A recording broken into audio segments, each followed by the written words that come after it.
Welcome to Viking Football with head coach Bruce Barnum.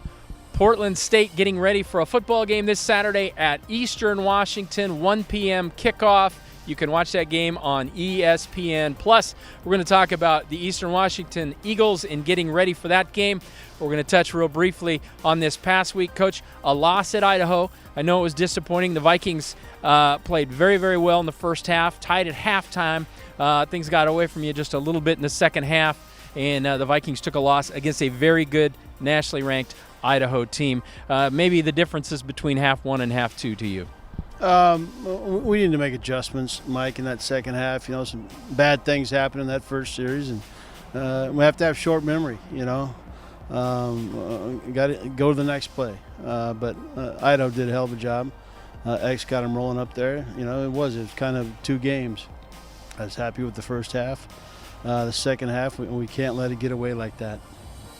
All right, and as we look back at the game, a few things did stand out. One, the guy who's been consistent for the Vikings year in and year out, he's a senior now, Bo Kelly, the wide receiver. 6 catches, 119 yards, and a touchdown. And, Coach, I bet you didn't know this. He caught that great 63-yard touchdown pass against the Vandals. That's the longest play of his career at Portland State, oddly enough, for all the touchdowns and all the catches he's had. But he's just been such a consistent player for you over the years, now ranks 6th all-time in receptions at Portland State. Tell us a little bit about what he brings to your program. Well, first off, to rank 6th in receptions at this university, that's pretty damn good. You've had a lot of balls in the air here, a lot of very talented wide receivers come through, quarterbacks, etc. So he's consistent. He's having fun. We're not happy with the record, but he's playing hard. Other guys see that from him, and he makes plays. He's the guy that goes out. I remember when I first put him in over Easton Trickle many moons ago, his freshman year. I think he started every game since. You kind of looked at him and goes, he's a receiver. But you look at him, he's not the shell you want, but he's everything you want in a wide receiver once he gets in that football field. I'm proud of him. Hell of a leader, having fun right now, watching his production. An all-conference player for the Vikings last year and on his way to another all-conference season this year. Coach, maybe a few other guys who stood out to you last week or in recent weeks playing well right now. Tyson Pauling, our center, needs a kudo. Our tight end A-Rod is doing a hell of a job. Hustle, some of the hustle I see on the other side of the ball, 43. Is that VJ's number? Yeah. You see VJ running up and down the field. There's a lot of good things happening, Mike. Yeah, the wheels have fallen off in Montana and that second half at Idaho, but we'll put one together, and we'll put more together. This week we have Eastern Washington University, the Mighty Beagles. We're going to their place on the red turf, and the Mighty Roos Field, and see what we can do over there. And you, of course, being an Eastern Washington alum, I'm sure you love going back to the old stomping grounds, but more than anything, you want to get a victory there. As we look at the two teams, Portland State, Eastern Washington, very, very similar. The exact same records, 2-5, 1-3 in the Big Sky. Both new quarterbacks this season, both sophomores. And right now, Eastern Washington struggling a little bit on defense, and that's what you're going to face. However, 16 turnovers they forced this year, so dangerous on defense. Tell us about the approach with the Eagles. Just getting to know them now, Mike.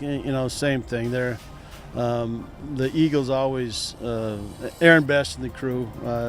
He does a hell of a job putting it together, and seeing what he has talent-wise, and making sure they're on the field and the scheme fits them. So, like any Big Sky game, it's going to be a challenge, but then add their home game, and it's a unique place to play, I guess, at least for the first, 2 snaps, seeing that red field. But we're excited. We got a couple of tweaks, just like last week. We have to be able to run the football on offense, and we can't give up the big plays on defense. We can't.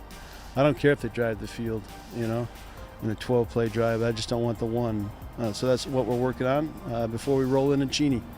All right, and this time of year, you have to make adjustments. If players get injured on your team, on other teams, you have to adjust, put new players in, find different spots. The one thing we really notice if you look around right now, I'm zipped up. It is a cold day today, Tuesday, as we record this. The weather has completely changed. Portland State has played every game in 70-degree temperatures or higher. In fact, some very warm games. It's going to be completely different this week up in Cheney. Tell us what kind of adjustments you have to make as a head coach with your team, things you have to do when the weather changes. Maybe it's windy, maybe it's cold, maybe it's wet. What do you have to do in that situation? None. Come on. It's exactly the same game. No adjustments at all. We're going to bob for apples and, maybe carve a pumpkin just because of the season. It's getting a little crisp, but, they got the sleeves and all that stuff.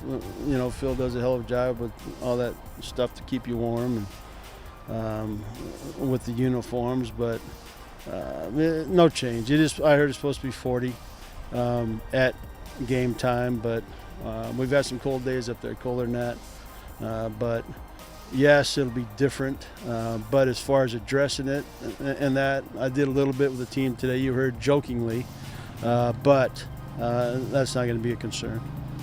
How much does a wet football affect a quarterback or a receiver or a running back? Does that increase the potential for turnovers, that type of thing? It does, if it's wet. But what really affects the game is a strong wind, and I haven't seen the winds in that. It's west, east. I don't even know what way their field lays, but that can affect special teams probably even more than the quarterback. But rain, not a major deal, maybe for the quarterback center exchange. But as far as throwing the football, it's more the wind, I think, personally, that affects that. All right. Another bus trip this week. It's going to look a lot like last week. We're taking the same interstate highway heading east as we did to Idaho. This week we're going to Eastern Washington. Coach, I was thrilled to see the first movie last week was Jaws. You didn't let us down. You went with a classic.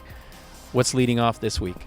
Well, they were talking about that earlier to some of the young guys, but I heard The Great Outdoors mentioned, so I'm sure that all-time classic with John Candy, Dan Aykroyd will be rolling through bus 1, 2, and 3. So you never know. You never know when you get on that bus what you're going to watch. We watched that one about the Sicario deal. Were you on? You saw that. Oh, you were sleeping.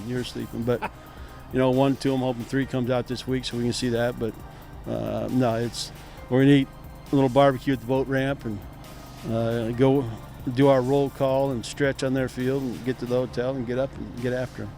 All right, I'm going to be on the Barney bus again this week. We can't wait. The Vikings headed to Eastern Washington this Saturday, 1 p.m. football game on ESPN+. The Vikings will be home the following 2 weeks, so come out and see them the next 2 weeks. But this week, Eastern Washington, 1 p.m. For all your information on Vikings football, go to GoVikes.com.